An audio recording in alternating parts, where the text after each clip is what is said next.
والد اپنے اولاد کے حق میں دعا کرے. یہاں پر تو والد کا ذکر کیا لیکن حکم عام ہے. چاہے باپ دعا کرے چاہے ماں اس کے حق میں دعا کرے، جب وہ دعا کرتی ہے تو یقیناً اللہ تبارک و تعالی اس دعا کو قبول فرماتا ہے. اور دوسری دعا کیا ہے؟ دعوت المظلوم، مظلوم کی دعا. اس لیے انسان کو کسی پر ظلم کرنے سے بچنا چاہیے، کسی کو ستانے سے بچنا چاہیے. اللہ نہ کرے کہ آپ کسی کے اوپر ظلم کریں، آپ کسی کو ستائیں اور وہ آپ کے ظلم سے مجبور ہو کر، آپ کے ظلم سے وہ تنگ آ کر کے اگر خدا کی بارگاہ میں آپ کی ہلاکت کے لیے دعا کر دے تو یقیناً اللہ تبارک و تعالی اس مظلوم کی دعا کو قبول فرمائے گا اور آپ ہلاکت میں پڑ جائیں گے. حضرات محترم، اسی طریقے سے تیسری دعا کیا ہے؟ دعوت المسافر. یعنی جب انسان سفر کی حالت میں نکلتا ہے، مسافرت کی حالت میں نکلتا ہے، تو مسافر بھی جو دعائیں کرتا ہے، نیک دعائیں اس کی ہو، اللہ تبارک و تعالی اس دعا کو قبول فرماتا ہے. حضرات محترم، میں نے قرآن مقدس کی ایک دوسری آیت کریمہ کا تلاوت کیا، انما یخشی اللہ من عبادہ العلماء. آج کے اس دور میں اس موضوع کے اوپر بھی بولنا ضروری ہے، اس لیے کہ آج لوگوں کا مزاج یہ ہو چکا ہے، اگر میرا بچہ کہیں مولوی بن گیا، اگر میرا بچہ کہیں قرآن کا حافظ بن گیا، اگر میرا بچہ کہیں قرآن کا قاری بن گیا تو یہ تو فقیری کا لان ہے، یہ تو فقیری والا لان ہے. اس کا عالم یہ ہوگا میرے بچے کو 10,000 روپیہ دیا جائے گا، میرے بچے کو 12,000 روپیہ دیا جائے گا، میرے بچے کو 15,000 روپیہ دیا جائے گا اور اس سے بھی زیادہ ہوگا تو رمضان المبارک کا مہینہ آئے گا، ایک تھیلی اس کے ہاتھ میں تھما دیا جائے گا، رسید تھما دیا جائے گا، اسے نگر نگر ڈگر ڈگر کریا کریا گھمایا جائے گا اور ہر لوگوں کی بات جو ہے اسے سننی پڑے گی. یہ تو فقیری کا اعلان ہے. میرا بچہ اگر عالم دین بن گیا، میرا بچہ اگر قرآن کا قاری بن گیا، یہ 10,000 روپیہ اس سے ملے گا، 12,000 روپیہ اس سے ملے گا. یہ خود کھائے گا یا بچوں کو کھلائے گا یا بچوں کو پڑھائے گا یا مجھے کھلائے گا یا اپنے گھر کو چلائے گا؟ یہ کیا کرے گا؟ یا اپنی بچوں کی شادی کروائے گا یا گھر بنائے گا؟ اگر میرا بچہ تو عالم بن گیا، میرا بچہ قاری بن گیا تو یہ مکان تو نہیں بنا سکتا ہے، عالی شان بلڈنگیں تو نہیں بنا سکتا ہے. اس لیے آج لوگوں کا مزاج یہ ہے اور جیسے جیسے لوگوں کے پاس دولت آ رہی ہے، سرمایہ آ رہا ہے، لوگ دین سے دور ہوتے چلے جا رہے ہیں، دین سے دور بھاگتے چلے جا رہے ہیں. کوئی فرعون کی صفت اختیار کر رہا ہے، کوئی نمرود کی صفت اختیار کر رہا ہے، کوئی قارون کی صفت اختیار کر رہا ہے اور ہر آدمی اپنے بچے کو دنیاوی لائن میں گھسا رہا ہے. اگر میرا بچہ ڈاکٹر بن گیا، اگر میرا بچہ انجینئر بن گیا، اگر میرا بچہ پروفیسر بن گیا، اگر میرا بچہ کلکٹر بن گیا، اگر میرا بچہ ڈی ایم بن گیا تو یہ تو عالی شان بنا لے گا، بلڈنگیں بنا لے گا، خوب جائیداد بنا لے گا، پراپرٹی اور جائیداد کا مالک ہو جائے گا، اچھی طریقے سے زندگی گزار لے گا. اس لیے انسان آج تو دین سے دور ہو رہا ہے اور دنیاوی لائن میں لگ رہے ہیں، دنیا کی فکر میں آج انسان اس قدر مشغول ہو چکا ہے. حضرات محترم، کہ اگر آج کے انسانوں کو نماز کی دعوت دی جائے تو معاذ اللہ کتنا لوگ تو یہاں تک کہہ دیتے ہیں کہ مجھے نماز پڑھنے کی فرصت ہی نہیں ہے. توف ہے ایسی زندگی پر، لعنت ہے ایسی زندگی پر. ایسے زندگی سے تو مر جانا ہی بہتر ہے جس زندگی میں نماز پڑھنے ہی کی فرصت نہ ہو. کیا آپ نے سمجھا آپ کی پیدائش کا مقصد کیا ہے؟ اللہ نے آپ کو اس روئے زمین پہ کیوں بھیجا؟ پیٹ پالنے کے لیے نہیں، پیٹ بڑھانے کے لیے نہیں، بلڈنگیں بنا لینے کے لیے نہیں، دوسرے کا آری چھانٹ لینے کے لیے نہیں. ان علماء کرام کے اوپر، ان حفاظ کرام کے اوپر ظلم کرنے کے لیے نہیں، اس لیے کہ آج کی دور میں اکثر و بیشتر گاؤں کا جائزہ لیجئے تو ہر گاؤں کے لوگ، چاہے وہ مدرسے کے مدرس ہو، چاہے وہ مسجد کے امام ہو، اس کے اوپر ظلم کرتے ہیں اور لوگ ظالم کا کردار پیش کرتے ہیں. امام کے اوپر ظلم کرتے ہیں اور ظالم کا کردار پیش کرتے ہیں. اس ظلم کا انصاف ضرور ہوگا اللہ کے یہاں. آپ کو اس کا جو ہے حساب دینا پڑے گا جو آپ ان ان کے اوپر ظلم کر رہے ہیں. آپ ذرا اپنے سینے پہ ہاتھ رکھ کر کے ایمانداری کے ساتھ بتائیے, آج اتنی مہنگائی کے دور میں جبکہ مہنگائی آسمان سے باتیں کر رہی ہے, اب جب ہر لوگ 50-60 لاکھ کا 60,000 کا کھاد دیکھ رہا ہو تو کون ایسا انسان ہوگا جو چاہے گا میرا بچہ حافظ قرآن بن جائے, میرا بچہ قاری قرآن بن جائے. یہ تو ہر مدرسے کا ہم لوگ جائزہ لیتے ہیں. مدرسے میں پڑھنے والے سے زیادہ, لڑکوں سے زیادہ لڑکیاں ہوتی ہیں. لوگوں کی مجبوری ہوتی ہے, اپنے بچوں کو نہیں پڑھائیں گے, بچیوں کو نہیں پڑھائیں گے, شادی بیاہ کی بات آئے گی, لوگ پوچھیں گے پڑھی ہے کہ نہیں, اس کے پاس تعلیم ہے کہ نہیں, اس کے پاس ایجوکیشن ہے کہ نہیں, یہ شکشت ہے کہ نہیں, لوگ چھانٹ دیں گے. اس لیے لوگوں کے پاس مجبوری ہے, بچیوں کو مدرسے میں بھیجتے ہیں. ورنہ مدرسے میں جا کر کے دیکھیے, آج جتنا قوم مسلم کا بچہ مدرسہ کے اندر نہیں, اسکول کے اندر, کالج کے اندر, یونیورسٹیوں کے اندر جتنا پڑھ رہا ہے, اس کا 10% بچہ بھی مدرسہ کے اندر پڑھ نہیں رہا ہے. آخر وجہ کیا ہے؟ وجہ اس کی یہی ہے, لوگ 10,000 روپے میں, 12,000 روپے میں, 15,000 روپے میں اپنے امام کو رکھتے ہیں اور مدرسہ کے مدرسین کو رکھتے ہیں, اور اس کی ڈپٹی میں پوری ذمہ داری کے ساتھ کر رہا ہوں. یہ ذمہ داری علماء کرام کتنے کثیر تعداد میں اسٹیج پر ہے, آپ اپنی سر کی آنکھوں سے دیکھ رہے ہیں. ان کی ڈپٹی کتنی ہے؟ قسم خدا کی میں تو یہ سمجھتا ہوں کہ مسجد کی ڈپٹیوں سے زیادہ سخت کوئی ڈپٹی ہی نہیں ہے. اس لیے کہ آج کے دور میں ہر ملک کا ایک قانون ہے, دستور ہے, ورکر سے, کام کرنے والوں سے 6 گھنٹے 8 گھنٹے زیادہ سے زیادہ 10 گھنٹے لوگ خدمت کراتے ہیں, ان سے اتنے ہی دیر کام لیا جاتا ہے. لیکن ان علماء کرام کو, ان حفاظ قرآن کو, ان قاری قرآن کو لوگ 6 گھنٹے نہیں بلکہ 24 گھنٹے تک پریشان کرتے ہیں. اگر بعد عصر جبکہ مدرسہ میں بیٹھنے کا وقت نہیں ہے, عصر کے بعد بھی کسی کو ضرورت پڑ جائے, مدرسے کے اندر چلا جائے, اگر وہ عالم کو نہیں پایا تو یہی کہتے ہوئے نکلتا ہے کیسے مولانا کو لا دیا, یہ تو ڈپٹی ہی نہیں دیتا ہے. جب دیکھو جب اپنے گھر جانے کے لیے تیار رہتا ہے, مدرسہ سے غائب رہتا ہے.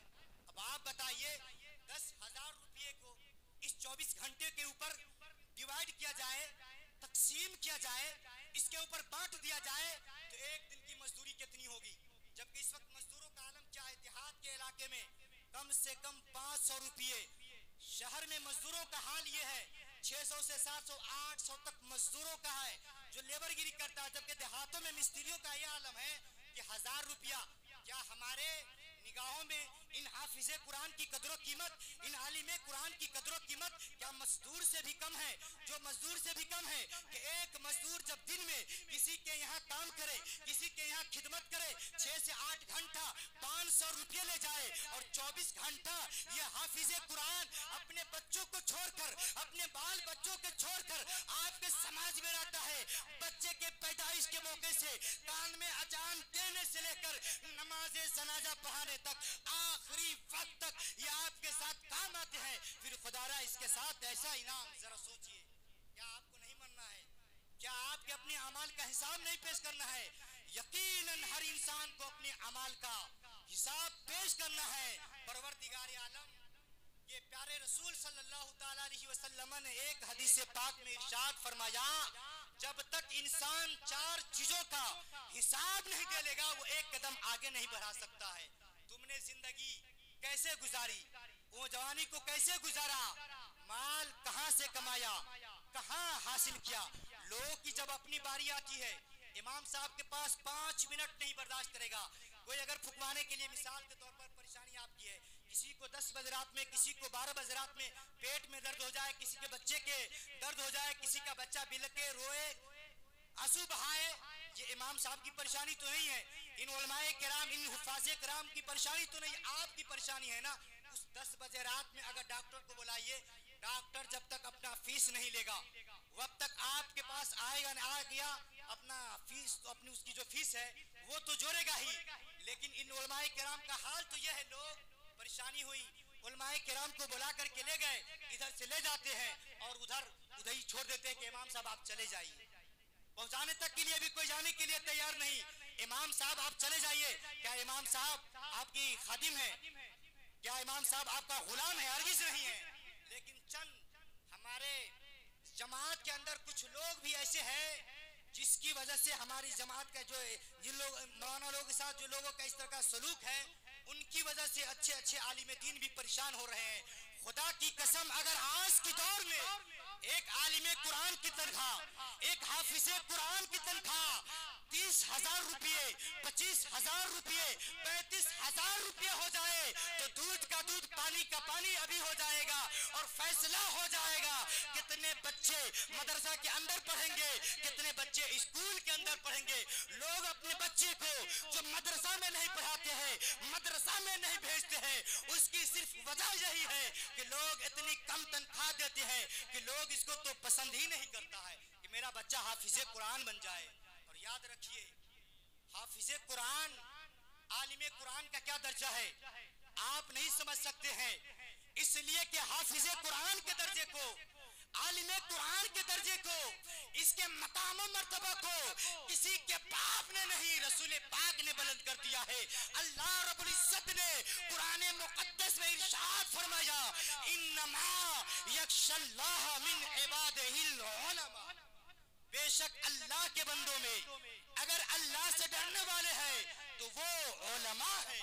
اور علماء کا مقام کیا ہے, ان کا درجہ کیا ہے؟ اللہ کے پیارے حبیب ارشاد فرماتے ہیں, ذرا سبحان اللہ کہیے تو میں بتاؤں.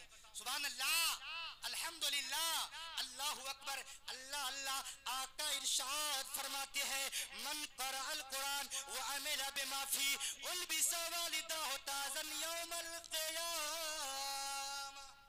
سرکار فرماتے ہیں جس نے قرآن کو پڑھا, جس نے قرآن کو پڑھا اور اس کے احکام کے مطابق عمل کیا, اس کے حلال کو حلال سمجھا, اس کے حرام کو حرام سمجھا, آقا ارشاد فرماتے ہیں اس عالم قرآن کی, اس حافظ قرآن کی بات تو چھوڑو, اس کا درجہ کیا ہوگا, اس کا مقام کیا ہوگا. ارے اس کے والدین کا درجہ یہ ہوگا کہ عزت کا تاج عنایت کیا جائے گا, عظمت کا تاج عنایت کیا جائے گا, سرخروئی کا تاج عنایت کیا جائے گا. ان کے والد کو عزت کا تاج پہنایا جائے گا. کسی ڈاکٹر کے باپ کو نہیں, کسی انجینئر کے باپ کو نہیں, کسی پروفیسر کے باپ کو نہیں, بلکہ عالم قرآن کے والد کو, حافظ قرآن کے والد کو. میں آپ سے یہ نہیں کہتا کہ آپ اپنے بچے کو دنیا کی تعلیم نہیں دلائیے, اس لیے کہ آج کے دور میں جتنی تعلیم, دینی تعلیم کی ضرورت ہے اتنی ہی ضرورت دنیاوی تعلیم کی بھی ہے اور دوسرے نالج کی بھی ضرورت ہے. اس لیے مثال کے طور پر آج ہمارے یہاں بھی کچھ کمزوری پائی جاتی ہے کمیٹیوں کے اندر. ایک بچہ ہے, پڑھنے والے بچے 100 بچے کو پڑھانے والے ایک اسٹاف. اب ایک اسٹاف اس 100 بچے کو کیسے کنٹرول کر سکتا ہے؟ انسان کا حال تو یہ ہے, اس کے گھر میں 2-4 بچے ہیں, اپنے 2-4 بچوں پر کنٹرول نہیں کر پاتا ہے تو 100 بچوں کو ایک حافظ قرآن, ایک عالم قرآن کنٹرول کیسے کر سکتے ہیں؟ اس کے لیے مدرسوں کے اندر استاد کو, معلم کو بڑھانے کی ضرورت ہے اور اس کی اتنی ضروریات. کل آپ سے یہ نہیں پوچھا جائے گا کہ تم نے مدرسہ 2 منزلہ بنایا تھا کہ نہیں, تم نے 4 منزلہ بنایا تھا کہ نہیں, تم نے عالی شان بلڈنگیں بنائی تھی کہ نہیں, تم نے مسجد میں ماربل اور اے سی لگایا تھا کہ نہیں, تم نے 50 کروڑ کی مسجد بنایا تھا کہ نہیں. لیکن یہ ضرور آپ سے پوچھا جائے گا کہ تم نے جس کو رکھا تھا اس کی ضرورت کے مطابق اس کے اخراجات دیے تھے کہ نہیں. یہ ضرور آپ سے پوچھا جائے گا. آپ سے نہیں پوچھا جائے گا 50 مربل اور اے سی لگائے تھے کہ نہیں. آج لوگ کا حال یہ ہے مسجد کے اندر 4 لاکھ 10 لاکھ کا ماربل اے سی لگا دے گا اور جب امام کی باری آئے گی میلاد کروا لے گا, امام صاحب کا نذرانہ دینا, امام صاحب کل ملیں گے. اب کل اس کا مہینے میں کل ہوگا یا سال میں کل ہوگا یا قبر میں جانے کے بعد اس کا کل ہوتا ہے. ہم لوگوں کے ساتھ بھی ایسا معاملہ پیش آتا رہتا ہے. اس لیے ضرورت ہے ہم اپنے علماء کی عزت و احترام کریں. اگر ہم نہیں ان کی عزت دیں گے, اگر ہم ان کا احترام نہیں کریں گے تو کیا جو ہماری غیر قوم ہے, جو ہمارے دشمن ہے, کیا وہ ان کی عزت احترام کرے گی؟ کیا انہیں اچھی نظر سے دیکھے گی؟ قسم خدا کی اگر لوگ آج اپنے علماء کی قدر سمجھنے لگے, ان کا عزت و احترام کرنے لگے تو ہر آدمی کا یہ مزاج بن جائے گا کہ انشاءاللہ ضرور میں بھی اپنے بچے کو حافظ قرآن بناؤں گا, عالم قرآن بناؤں گا, قرآن کا قاری بناؤں گا. حضرات محترم, میں بیان کر رہا تھا اللہ رب العزت قرآن مقدس میں ارشاد فرماتا ہے وَبِالْوَالِدَيْنِ إِحْسَانًا کہ والدین کے ساتھ حسن سلوک سے پیش آؤ، والدین کی قدر کرو۔ والدین کے دل میں ماں باپ کی کیسی محبت ہوتی ہے کہ جب بچہ چھوٹا ہوتا ہے، ابھی آج سے 10-15 دن قبل کس طریقے سے کڑاکے کی ٹھنڈک پڑ رہی تھی، سارے لوگ اس سے گزر رہے تھے، اس کا مشاہدہ کر رہے تھے، لیکن ایسے ترکتی ہوئی ٹھنڈک میں کوئی غریب ہے، کوئی اتنے لاچار ہے کہ اس کے پاس دوسرے بستر نہیں، بس ایک ہی بستر ہے جس کو بچھایا ہے اور اوڑھنے کے لیے اس کے پاس وہی سامان ہے۔ اگر اس کا چھوٹا بچہ ہے اس بستر کے اوپر وہ پیشاب کر دے، پیخانہ کر دے، تو ماں کے دل میں اپنی اس اولاد کی محبت کا حال دیکھیے۔ ماں بچوں کی پرورش کیوں کر رہی ہوتی ہے؟ میرے بچے کی زندگی سالم رہے، آپ کی زندگی کی وہ ہمیشہ دعائیں کرتی رہتی ہے، آپ کی زندگی کی وہ ہمیشہ دعائیں کر رہی ہوتی ہے۔ لیکن کچھ بچے ایسے ہیں جو اپنے ماں باپ کے آخر وقت میں خدمت اس لیے کر رہے ہوتے ہیں کہ یہ کتنے جلدی دنیا سے گزر جائے، پریشان آ گئے ہوتے ہیں۔ خدا را ایسا ہرگز نہ کیجیے، بلکہ اپنے ماں باپ کی رضا کو حاصل کیجیے، اس لیے کہ اللہ کے پیارے حبیب ارشاد فرماتے ہیں رب کی رضا والدین کی رضا میں ہے، رب کی ناراضگی والدین کی ناراضگی میں ہے۔ کیا مطلب؟ جس کو یہ پتہ لگانا ہو کہ مجھ سے میرا رب راضی ہے کہ نہیں، مجھ سے میرا خالق راضی ہے کہ نہیں، مجھ سے میرا پالنہار راضی ہے کہ نہیں، تو وہ یہ دیکھ لے کہ مجھ سے میرے ماں باپ راضی ہے کہ نہیں، میرے ماں باپ خوش ہے کہ نہیں، وہ اپنے ماں باپ کو خوش کیا ہے کہ نہیں۔ اگر اس کا ماں باپ اس سے ناراض ہے تو اس کا رب بھی ناراض ہے اور رسول پاک بھی ناراض ہے۔ اگر والدین خوش ہے تو رب بھی خوش ہوگا، اس کے محبوب بھی خوش ہوں گے۔ اور جس کے ماں باپ خوش ہو، جو اپنی ماں باپ کی خدمت، اس کی عزت و احترام کرے، اس کی قدر کرے، اللہ اسے مقام کیا عطا فرماتا ہے، اس کا درجہ کتنا بلند فرما دیتا ہے۔ حضرات محترم آخری واقعہ سنیے، اس کے بعد میں اپنی گفتگو کو ختم کر رہا ہوں۔ ماں باپ کی جو عزت و احترام کرے، اللہ رب العزت اسے مقام کتنا بلند عطا فرماتا ہے، اس کا درجہ کتنا بلند کر دیتا ہے۔ اللہ حضرت موسیٰ علیہ السلام ہے، یہ کوئی اور نہیں ہے۔ حضرت موسیٰ علیہ السلام اللہ کے نبی ہے، یہ وہ نبی ہے جسے اللہ رب العزت سے ہم کلامی کا شرف حاصل ہے۔ حضرت موسیٰ علیہ السلام ڈائریکٹ اگر اسے اللہ رب العزت سے بات کرنی ہو، طور پہاڑ پر آپ تشریف لے جاتے اور رب تبارک و تعالیٰ سے ڈائریکٹ کلام کیا کرتے تھے، بات کیا کرتے تھے۔